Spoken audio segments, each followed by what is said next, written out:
আইছি তো ভাই কোথায় জানেন, কথা শোনেন, কথা বলে যান।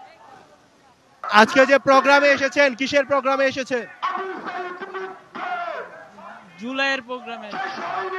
আপনার হাতে একটা ব্যানার দেখতে পাচ্ছি, ব্যানারটা আমাদের একটু দেখাবেন। জুলাই সনদ নিয়ে হচ্ছে আপনি লিখেছেন, তো আপনি যে ব্যানারটা ধরে আছেন জুলাই সনদের কথা লেখা, তো জুলাই সনদ নিয়ে আপনি একটু বলুন।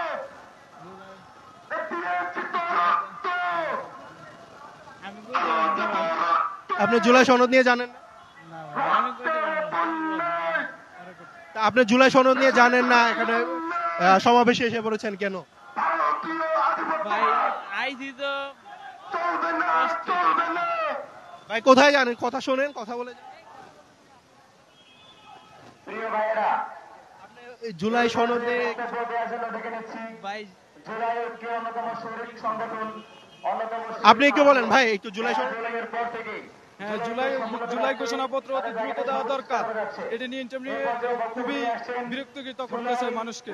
কিন্তু সবই যারা শহীদ হয়েছে তাদের সবার আকাঙ্ক্ষা দ্রুত জুলাই ঘোষণাপত্র দেওয়ার জন্য।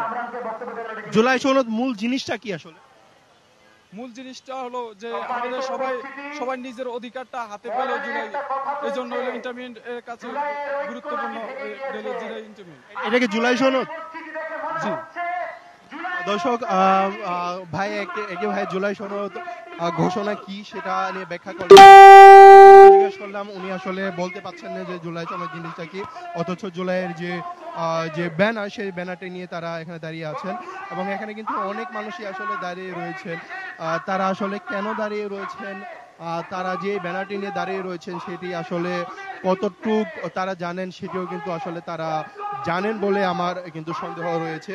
তো দর্শক, গত 23 তারিখে কিন্তু জুলাই ঐক্য পরিষদ ঘোষণা দিয়েছিল যে আজকে একটি সমাবেশ হবে এবং এই সমাবেশের মূল উদ্দেশ্য হচ্ছে, তারা বলছে যে ভারতের যে আগ্রাসন, সেই আগ্রাসনকে রুখে দেওয়ার জন্য তারা এই সমাবেশটি করছে এবং যে ষড়যন্ত্র, সেই ষড়যন্ত্র তারা রুখে দিতে চায় এবং বাংলাদেশের সকল রাজনৈতিক দলকে কিন্তু তারা আমন্ত্রণ জানিয়েছে। এখনো পর্যন্ত তেমন কোনো রাজনৈতিক দলের অংশগ্রহণ এখনো দেখতে পাইনি।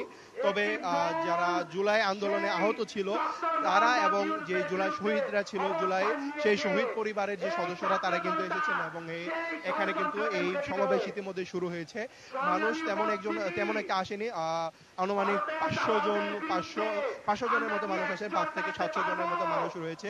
তবে এই সমাবেশে আসলে আরো মানুষের অংশগ্রহণ হবে সেটি আমরা আশা করছি। তবে এখনো পর্যন্ত যতটুকু দেখতে পেলাম মানুষ এসেছে, তবে যারা ব্যানার নিয়ে এসেছে তারা আসলে কেন আন্দোলনে দাঁড়িয়েছে তাও কিন্তু তারা সঠিক করে বলতে পারেনি। তবে আশা করি যে আসলে এখানে সকল রাজনৈতিক দল অংশগ্রহণ করবে এবং